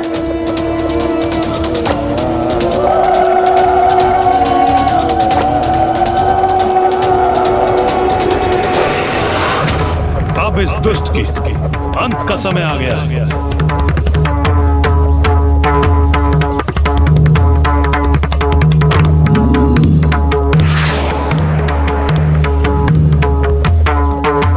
वेद शक्ति से संपन्न हूं मैं, मुझे कोई क्षति नहीं पहुंच सकती।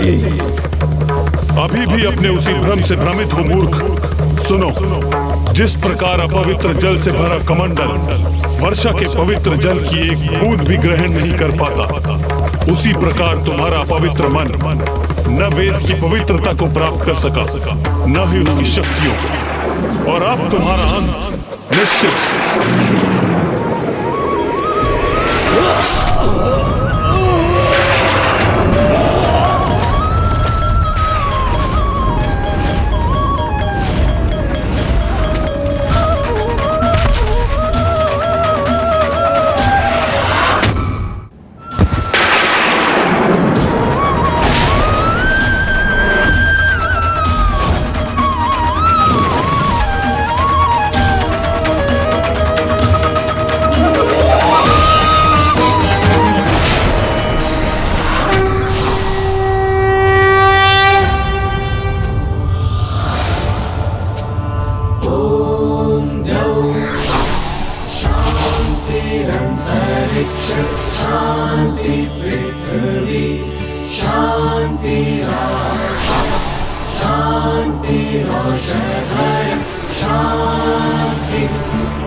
प्रभु श्री हरि नारायण ने प्रभु हैग्रीव अवतार लेकर अज्ञानता रूपी दैत्य हैग्रीव से वेदों को मुक्त कराया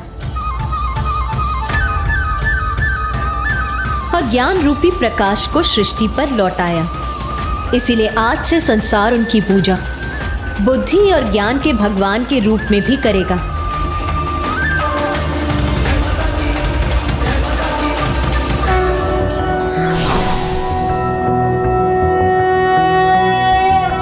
नारायणाय सुरमंडन मंडनाय नारायणाय सकल स्थिति कारणाय नारायणाय भवभीति निवारणाय नारायणाय प्रभवाय नमो नमस्ते।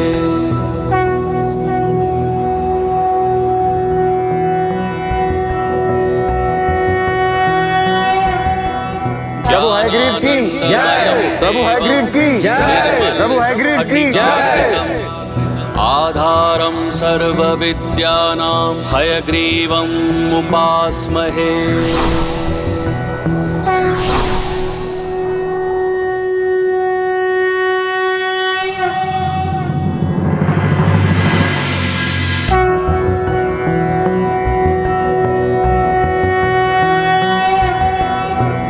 ज्ञानानन्दमयं देवं निर्मलस्फटिकाकृतिम् आधारं सर्वविद्यानां हयग्रीवम् उपास्महे।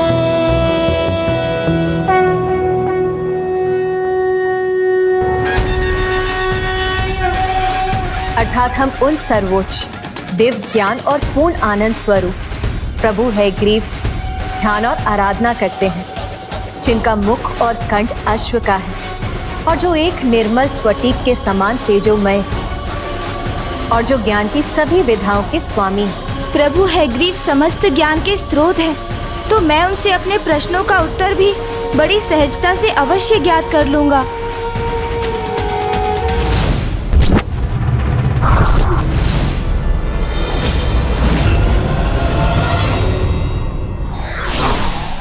हम उन सर्वोच्च दिव्य ज्ञान और पूर्ण आनंद स्वरूप प्रभु हैग्रीव की ध्यान और आराधना करते हैं, जो ज्ञान की सभी विधाओं के स्वामी हैं। जो भी प्रभु हैग्रीव के इस मंत्र का उच्चारण करता है वो एकाग्रचित्त होकर ज्ञान अर्जित करने में समर्थ होता है और अत्यंत प्रबल स्मरण शक्ति का स्वामी बनता है। वाणी, शब्द ज्ञान और वाक चातुर्य में निपुणता के साथ तर्क वितर्क में विलक्षण प्रतिभा प्राप्त करता है और पुत्र भक्ति और श्रद्धा से इस मंत्र का उच्चारण करने से सभी प्रश्नों के उत्तर प्राप्त होते हैं। अर्थात प्रभु हैग्रीव समस्त ज्ञान के स्रोत हैं, तो मेरे प्रश्नों के उत्तर भी मुझे उनसे सहजता से अवश्य प्राप्त होंगे। पुत्र सदा स्मरण रखना, सहजता से ज्ञान प्राप्ति करना भ्रामक भी हो सकता है। उचित है माँ, प्रभु हैग्रीव तो स्वयं ज्ञान स्वरूप हैं, फिर उनके समक्ष पहुंचकर कोई भ्रम कैसे शेष रह सकता है। किंतु माँ, उन माता पराशक्ति को लेकर मेरी जिज्ञासा शांत करने की कृपा कीजिए आप। माता की महिमा का ज्ञान तुम्हें प्रभु हैग्रीव से ही प्राप्त होगा पुत्र। वेदों को उनके उचित स्थान पर लौटाने के पश्चात माता पराशक्ति ने उन्हें बुद्धि और ज्ञान के ईश्वर की उपाधि भी प्रदान की। प्रभु हैग्रीव ने माता की तपस्या कर उनसे उनकी महिमा और अनेक ब्रह्मांड के अस्तित्व का ज्ञान भी प्राप्त किया और इस प्रकार माता से समस्त ज्ञान प्राप्त कर उन्हें ज्ञान मूर्ति प्रभु हैग्रीव का पद भी प्राप्त हुआ। इसलिए पुत्र ज्ञान मूर्ति प्रभु को ढूंढकर उन्हीं से अपने समस्त प्रश्नों के उत्तर प्राप्त करने चाहिए। उनका आश्रम उस भाग में है जहाँ सघन वन में वृक्ष, पौधे अर्थात प्रकृति का प्रत्येक अंश दिव्यता से परिपूर्ण होकर माता पराशक्ति के मंत्र का जाप करता प्रतीत होता है।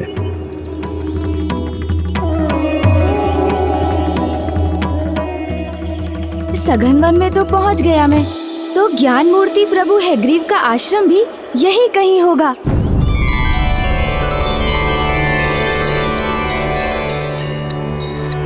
आह, कितने आश्चर्य की बात है। यहाँ तो प्रत्येक वृक्ष और पौधे का दिव्य अनुपम तेज है।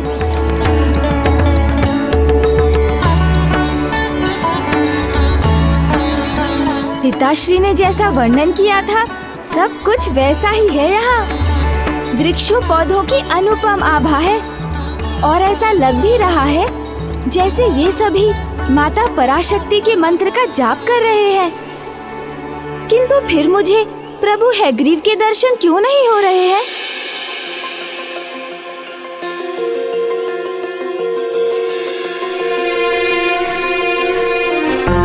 मुझे वन के इसी भाग में ढूंढना होगा उन्हें।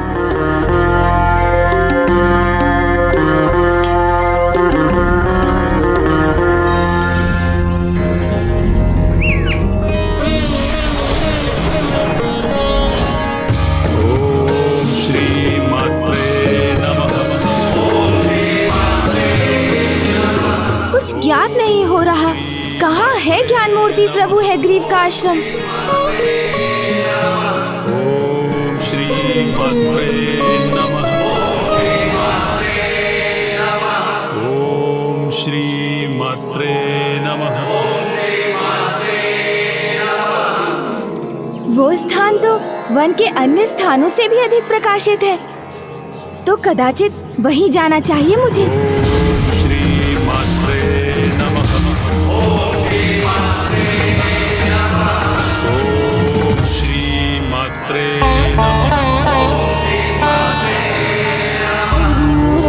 मुझे तो आशा थी कि यहाँ पहुँचने पर मुझे ज्ञान मूर्ति प्रभु हैग्रीव के दर्शन अवश्य होंगे, किंतु वो तो यहाँ भी नहीं है। श्री मात्रे वन का कोई भाग शेष नहीं रहा। अब सभी स्थानों पर तो उन्हें ढूंढ चुका हूँ और अवश्य यही स्थान इस वन का सर्वाधिक दिव्य भाग है, जहाँ प्रबल स्वर में माता के मंत्र का जाप सुनाई दे रहा है। किंतु यदि प्रभु यहाँ भी नहीं है तो फिर कहाँ है वो? क्या किसी कारणवश प्रभु ने स्वयं को मुझसे गुप्त किया है? तो क्या मैंने ही अभी तक पूर्ण प्रयास नहीं किया है? पुत्र, सदा स्मरण रखना, सहजता से ज्ञान प्राप्ति करना भ्रामक भी हो सकता है। कदाचित मुझसे ही भूल हुई जो मैंने ये मान लिया कि बिना विशेष प्रयास किए ही अत्यंत सहजता से मैं प्रभु हैग्रीव को ढूंढने में सफल होऊंगा। भक्ति और श्रद्धा से उनके मंत्र का उच्चारण करने से सभी प्रश्नों के उत्तर प्राप्त होते हैं।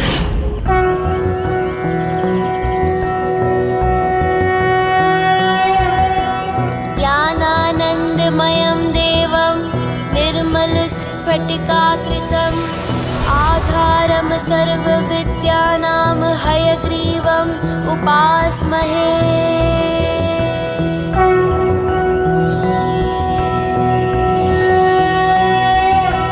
नारायणाय सुरमण्डनमण्डनाय नारायणाय सकल स्थिति कारणाय नारायणाय भवभीति निवारणाय नारायणाय प्रभवाय नमो नमस्ते।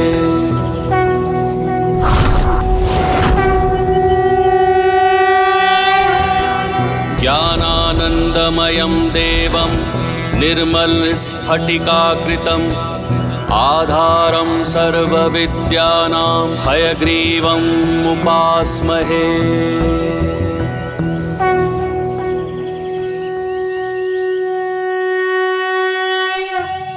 प्रणाम ज्ञान मूर्ति प्रभु हैग्रीव। प्रणाम गणेश जी।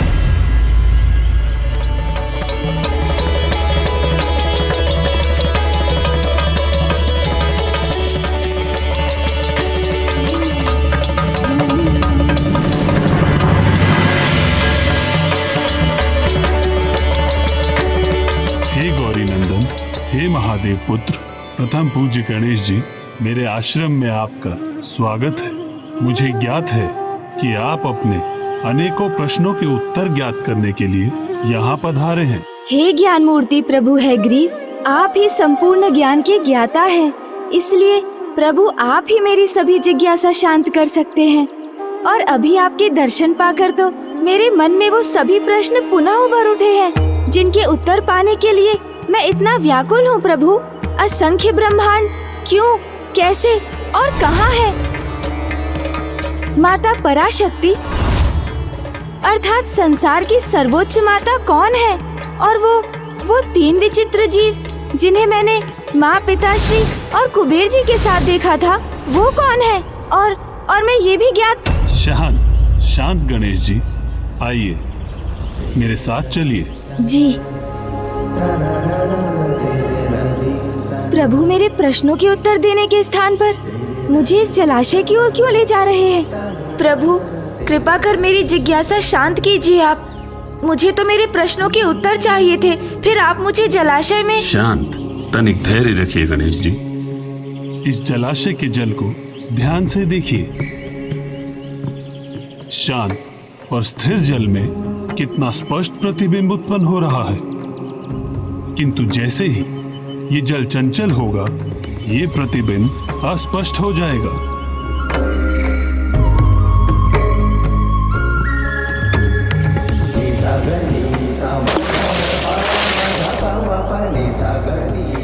आप स्वयं देखिए गणेश जी। प्रभु, इस जल के उदाहरण से हमें यही सीख प्राप्त होती है ना कि शांत और स्थिर मन से ही व्यक्ति ज्ञान प्राप्त कर उसे पूर्णता में ग्रहण और समझने में समर्थ हो पाता है, और अशांत मन से अपने प्रश्नों के उत्तर पाकर भी उन्हें समझना कठिन हो जाता है। सत्य कहा ना प्रभु? इसलिए सर्वप्रथम आपको माता पराशक्ति की आराधना हेतु उनके मंत्र ओम श्री मात्रे नमः का जाप कर अपने मन को शांत करना चाहिए। ओम ओम श्री मात्रे नमः। ओम श्री मात्रे नमः। ओम श्री मात्रे नमः।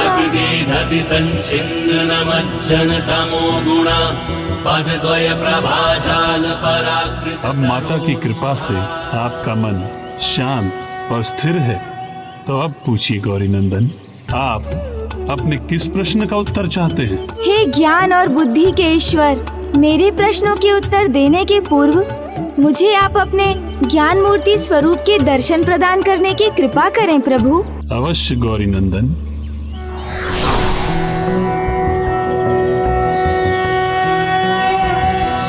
ज्ञानानंदमयं देवं निर्मलस्फटिकाकृतिम् आधारं सर्वविद्यानां हयग्रीवम् उपास्महे।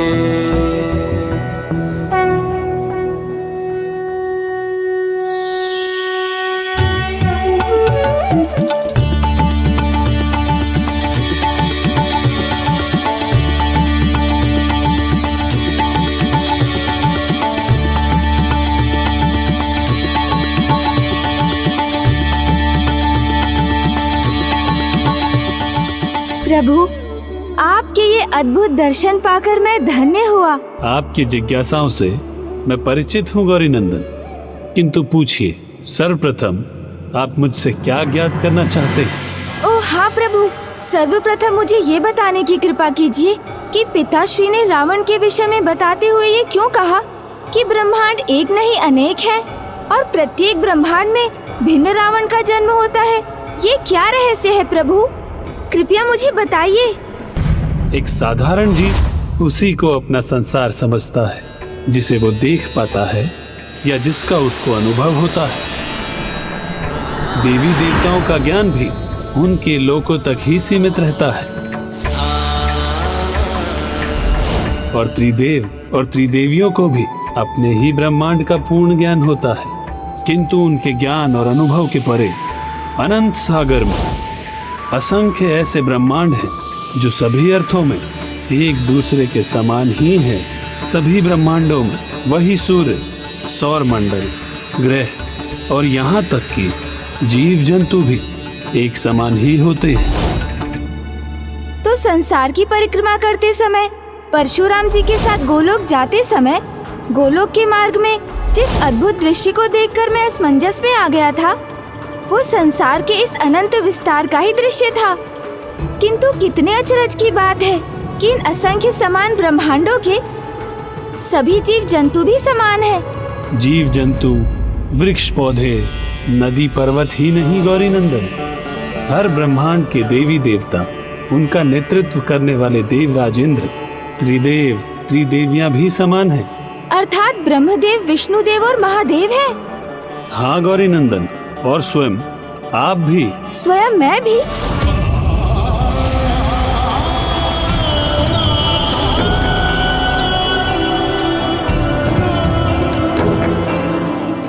और जब इन असंख्य ब्रह्मांडों में अन्य सब कुछ समान है, तो वहाँ वही छोटे बड़े असुर भी जन्म लेते हैं जो अन्य ब्रह्मांडों में होते हैं। ओम नमः शिवाय, ओम नमः शिवाय, ओम नमः शिवाय, ओम नमः शिवाय।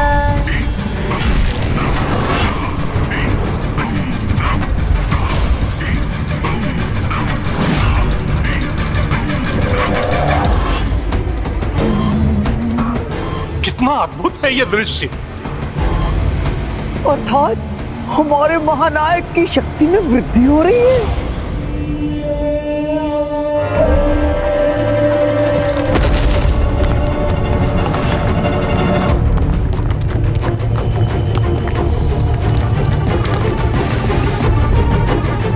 इस प्रकार तो हमारे महानायक समय से पूर्व ही अपने लक्ष्य को प्राप्त कर लेंगे।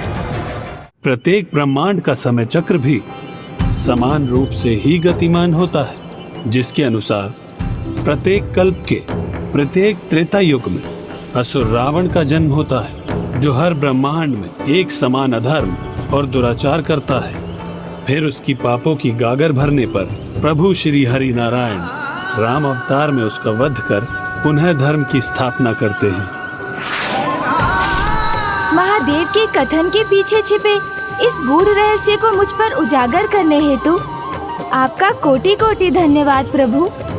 अब ज्ञात हुआ मुझे कि माता पराशक्ति की रचना और जीवन की क्रिया तो अनंत है।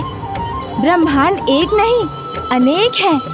हाँ गौरी नंदन गणेश जी, और इस असंख्य ब्रह्मांड का 108 की संख्या के समूह में अनंत विस्तार है, जो संयुक्त रूप से एक महाब्रह्मांड की रचना करते हैं। अनंत ब्रह्मांडों की जननी है समस्त माताओं की माता, माता पराशक्ति।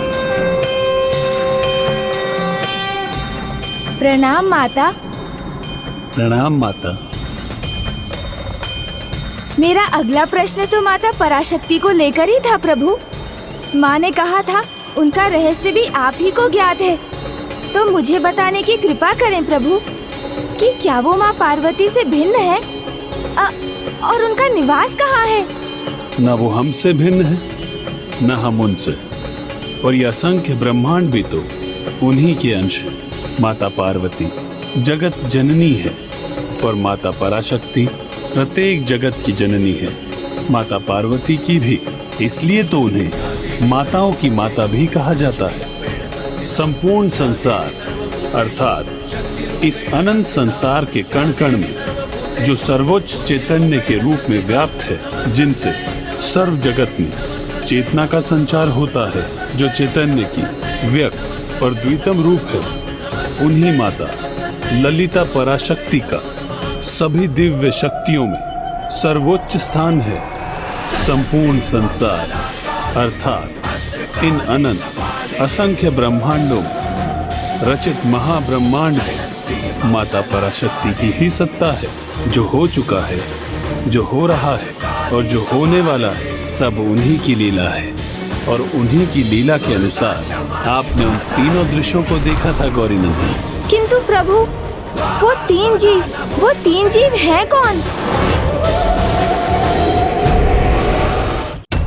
वो तीन महाविकारों से जन्मे 3 महाअसुर हैं, जो प्रत्यक्ष और अप्रत्यक्ष रूप से प्रभावित कर मनुष्य को उनके पतन की ओर ले जाते हैं। उनमें प्रथम नरकंकाल रूपी लोभासुर है, जिसका जन्म लोभ से हुआ था।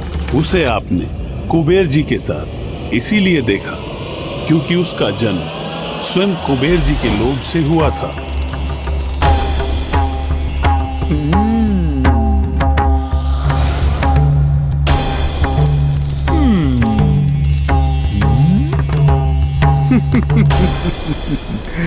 स्वर्ण ही स्वर्ण है मेरे चारों ओर, अमूल्य आभूषण और रत्नों से घिरा हूं मैं। अत्यंत समृद्ध संपन्न हूं मैं, अत्यंत आनंदित हूं मैं।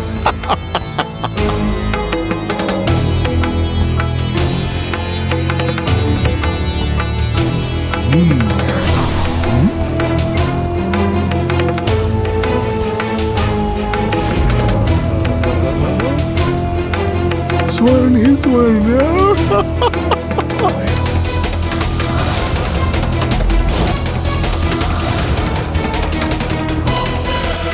यदि ये स्वर्ण जगत में बांटने पर विवश न होता मैं, तो मेरे चरणों के नीचे स्थित यह स्वर्ण पर्वत मेरे चरण स्पर्श कर रहा होता।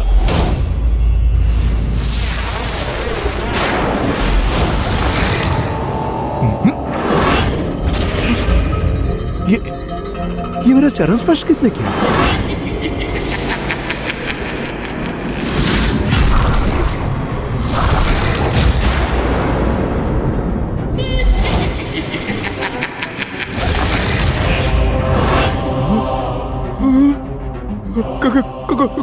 कौन हो तुम? आपका लोभ।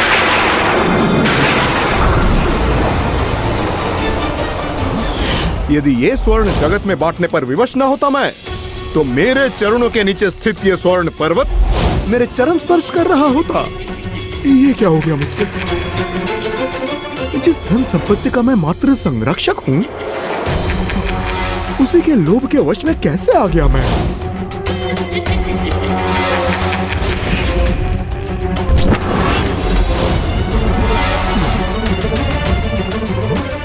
ये संपूर्ण धन, ये स्वर्ण, ये अमूल्य रत्न, ये सब मेरे ही है ना? नहीं नहीं, यहाँ तुम्हारा कुछ भी नहीं है। मेरा जन्म तो आपसे ही हुआ है ना। आज ये सब आपका है, कल ये सब मेरा होगा, मात्र मेरा। नहीं नहीं, ये उचित नहीं है। मेरा यहाँ कुछ भी नहीं है। मैं तो मात्र इस धन कोश का संरक्षक हूँ। इस धन पर तो समस्त जगत का अधिकार है। नहीं, अन्य किसी का नहीं है, ये सब मेरा है, मेरा है।